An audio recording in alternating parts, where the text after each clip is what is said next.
오늘 본문 말씀은 우리가 지난 월요일에 공동체 함께 묵상한 말씀입니다. 요셉이 형들의 미움을 받아 구덩이에 던져지고 결국 미디안 상인의 손에 팔려 애굽으로 내려가게 되었습니다. 그때 애굽 바로 왕의 친위 대장인 보디발이 요셉을 사서 자기 집의 종으로 삼게 되죠. 그리고 요셉은 이런 인생의 고난이라는 풀무에서 연단을 받아 정금 같은 주님의 사람으로 빚어지게 되는 것을 우리는 보게 됩니다. 저는 요셉의 스토리에서 요셉의 삶을 가장 잘 요약하고 있는 말씀이 바로 오늘 본문이 아닌가 생각이 됩니다. 그만큼 오늘 본문에는 요셉의 삶을 특징 짓는 여러 모습들이 나오죠.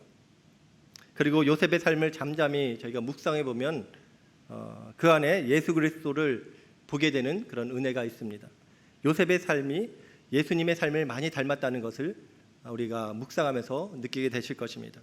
그래서 많은 성경학자들은 요셉을 구약에서 예수 그리스도를 예표하는 인물로 그렇게 묘사하며 부활하신 예수 그리스도를 모시고 살아가는 우리 그리스도인들이 닮아야 될 사람으로, 인물로 소개하기도 합니다. 자, 그렇다면 우리가 본받고 따라야 될 요셉은 어떤 삶을 살았을까요?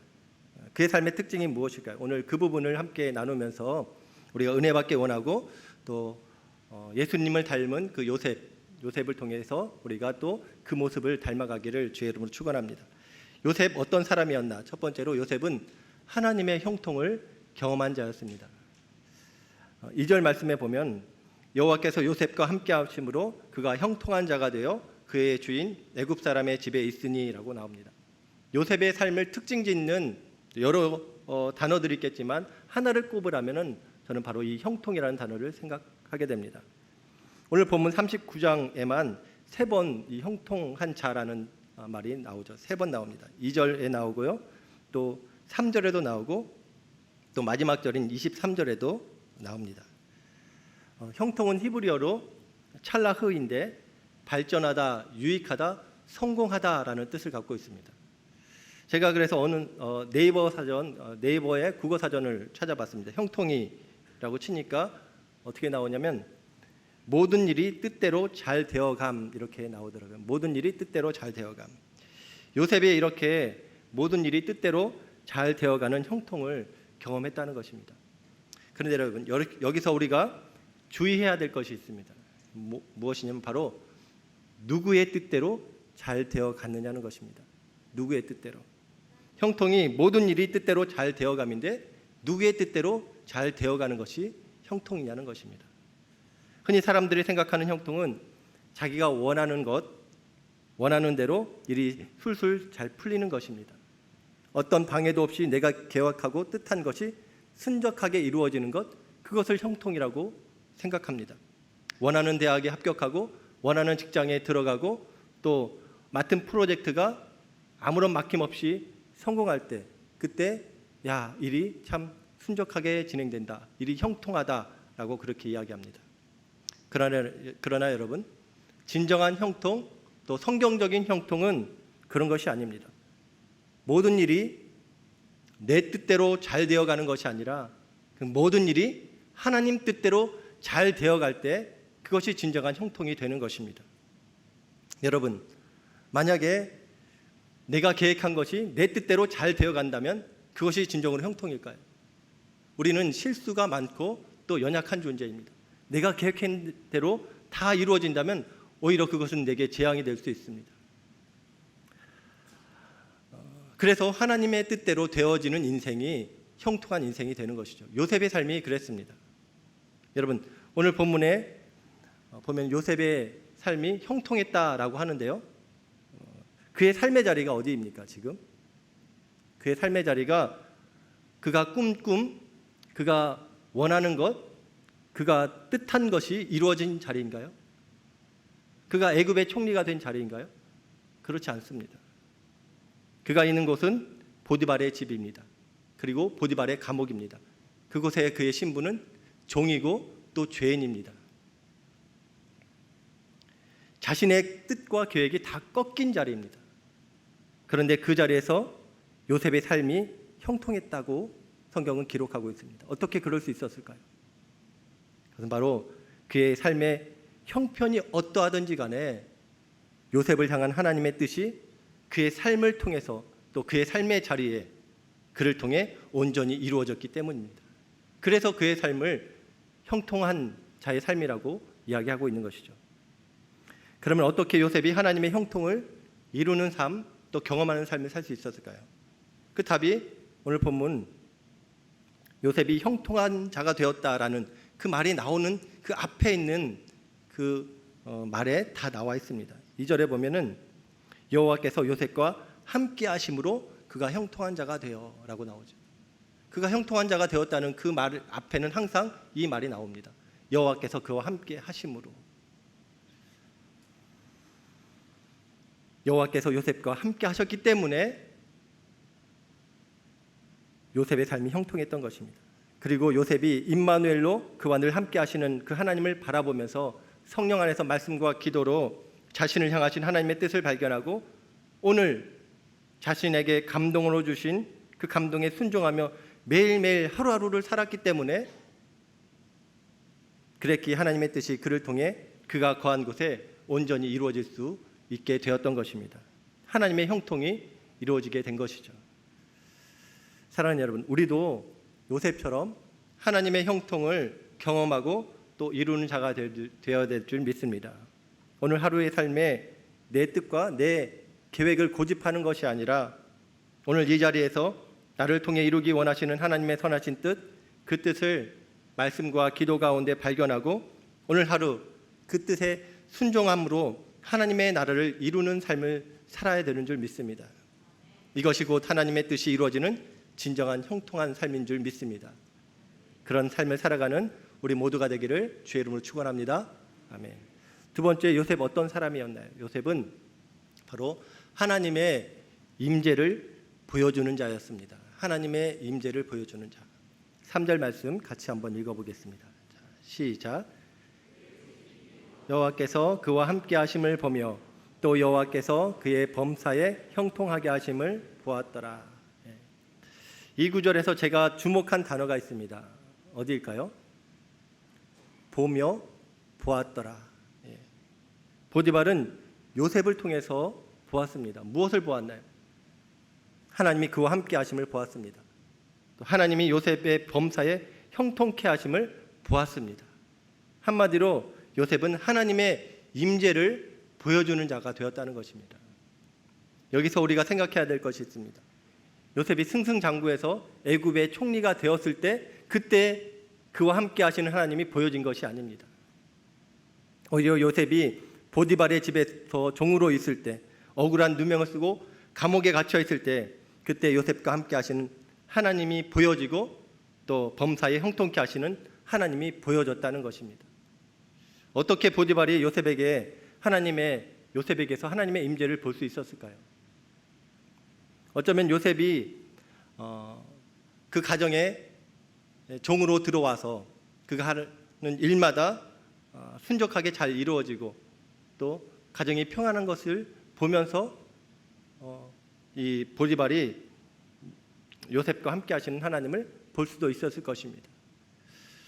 그러나 보다 확실한 이유, 보다 더 정확한 이유는 그런 외적인 것보다 바로 요셉의 삶의 태도를 통해서 보디발은 요셉과 함께 하시는 하나님을 본 것입니다. 이방 나라의 종으로 팔려왔음에도 그의 얼굴에는 그늘이 없었습니다. 종으로 새벽부터 저녁까지 고되게 일하면서도 항상 웃으며 일했고 굳은 일을 마다하지 않았습니다. 그리고 눈가림만으로 하지 않고 항상 진심으로 했고 성실하게 최선을 다했습니다. 항상 기뻐하고 쉬지 않고 기도하며 범사에 감사하는 삶을 살았습니다.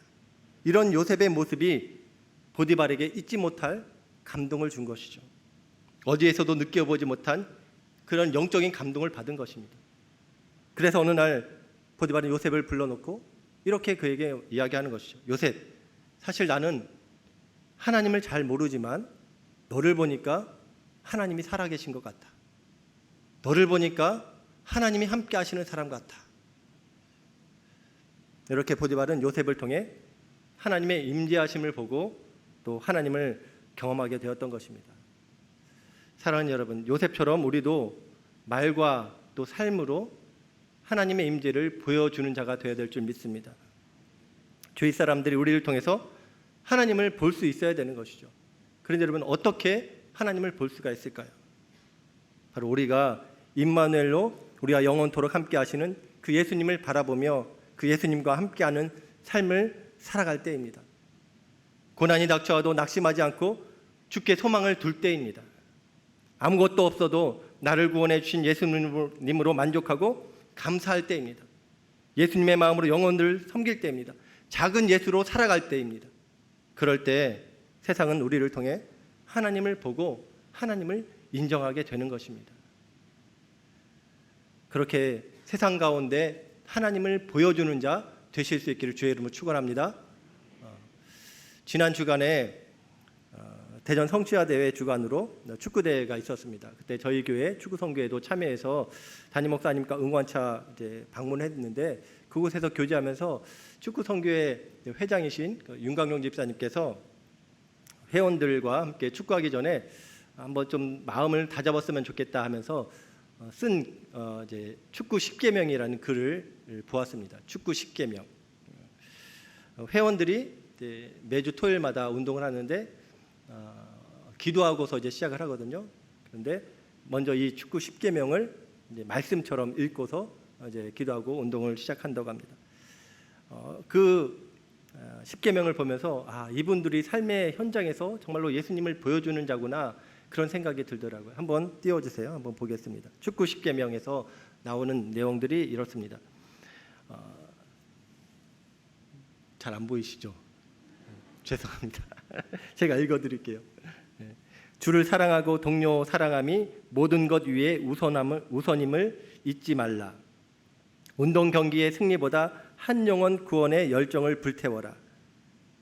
내 이웃의 승리를 시기하지 말라. 수단 방법 가리지 않고 이기려 하는 악을 경계하고 축구를 즐기고 사랑하라. 넘어진 자 까인 자가 먼저 웃으며 손 내밀어라. 일만 악의 근본인 경기 중 욕설을 삼가라.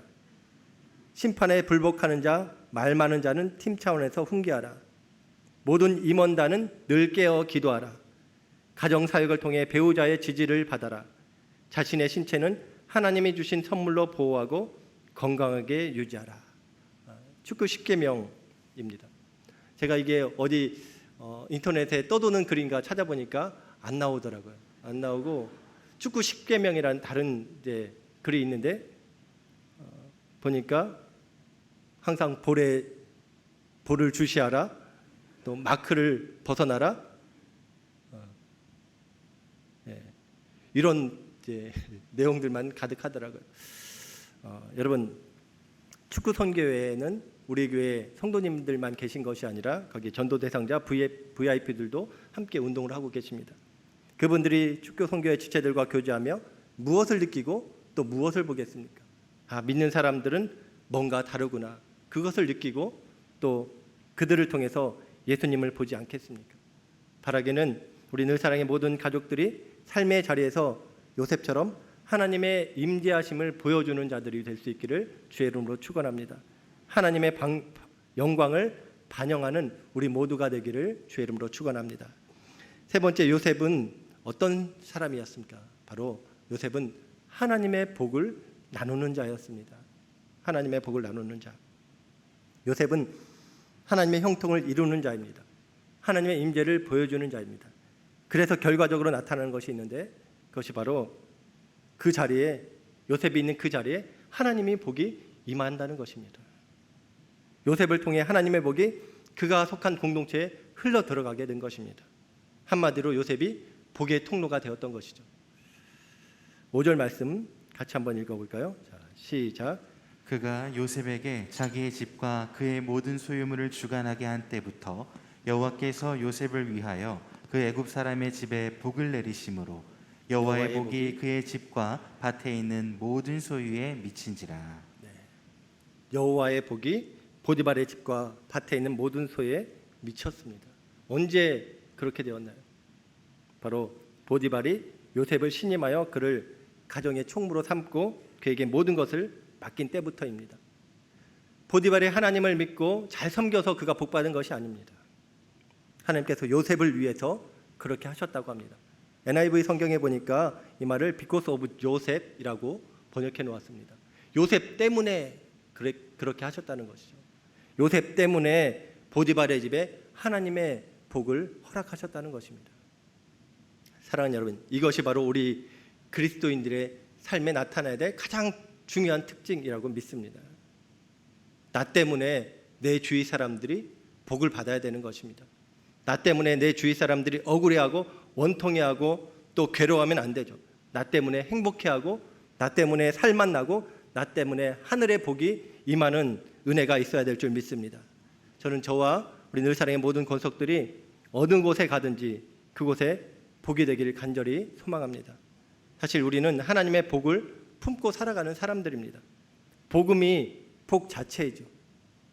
우리 삶이 복음을 품고 사는 것이고 복의 근원이신 하나님과 살아가는 것이기 때문에 우리가 어느 곳에 가든지 우리는 복을 몰고 다니는 사람이 되어야 될 줄 믿습니다. 우리 늘사랑의 모든 권속들의 삶의 자리가 우리가 있음으로 인해 복된 자리가 되기를 주의 이름으로 축원합니다. 가정에서 며느리가 들어왔는데 며느리인 우리 지체로 인해서 우리 가정이 복을 받았다라고 고백되어진 은혜가 있길 바라고, 또 당신 때문에 우리 회사가 복받았습니다. 당신 때문에 우리 직장이 복받았습니다. 당신 때문에 우리 학교가 복받았습니다. 그런 고백들이 넘쳐나기를 주의 이름으로 축원합니다. 여러분, 요셉은 이렇게 하나님의 형통을 경험한 자입니다. 하나님의 임재를 보여준 자입니다. 그리고 하나님의 복을 나눠준 자입니다. 근데 여러분, 예수님이 바로 그런 삶을 사셨습니다. 예수님은 하나님의 형통을 이루셨습니다. 예수님 겟세마네 동산에서 기도하실 때 내 뜻대로가 아닌 아버지의 뜻대로 되길 원한다는 아버지의 뜻을 구하는 기도를 드리셨습니다. 그리고 자신의 뜻이 아닌 아버지의 뜻을 이루는 삶을 사셨습니다. 예수님은 하나님을 보여주는 삶을 사셨습니다. 늘 주님과 함께하며 동행하는 삶을 사셨고, 그래서 사람들에게, 제자들에게 나를 본 자는 아버지를 본 것이다 라고 말씀할 수 있었습니다. 예수님은 또 하나님의 복을 흘려보내는 삶을 사셨습니다. 예수님이 거하시는 곳은, 예수님이 함께 하시는 자리는 치유와 회복이 일어났습니다. 무엇보다 예수님은 우리를 구원하시기 위해서 십자가에 달려 죽으시고 부활하셨습니다. 그 예수님을 믿음으로 우리는 영원한 생명을 누리게 되었습니다. 사랑하는 여러분, 무엇보다 우리 인생 가운데 가장 큰 복은 바로 이 예수님 자신인 줄 믿습니다. 이 땅의 세상 복 다 받아 누려도 참되고 영원한 복 예수님 없는 사람은 가장 불행한 사람입니다. 영혼을 잃은 자입니다. 그러나 세상에 복 없어도 영원한 복 대신 예수님을 소유한 자는 가장 행복한 사람입니다. 영생을 소유한 자이기 때문입니다. 이번 주에 우리는 37자 테마 예배 러빙 유를 드리게 됩니다. 얼마 남지 않은 시간 동안 아직 예수님을 알지 못하고 믿지 못하는 사랑하는 가족, 친구에게, 또 이웃에게, 직장 동료에게 영원한 복 되시고 진정한 복이신 그 예수 그리스도를 소개하며 테마 예배에 초청할 수 있는 우리 모두가 되기를 주의 이름으로 축원합니다. 사랑하는 우리의 VIP들이 테마 예배를 통해 그들을 사랑하시는 예수님을 만나 은혜 받고 구원받아 영원한 생명을 얻는 그 은혜가 임하게 될 줄 믿습니다. 그리고 그분들이 우리에게 분명히 이렇게 고백할 것입니다. 당신 때문에 내가 예수님을 알게 되었습니다. 당신으로 인해 내가 영원한 삶을 살게 되었습니다. 당신 덕분에 내가 천국 백성 되고 또 믿음의 삶을 살게 되었습니다. 감사합니다. 바라기는 이 고백이 넘쳐나는 우리 공동체 되기를 주의 이름으로 축원합니다.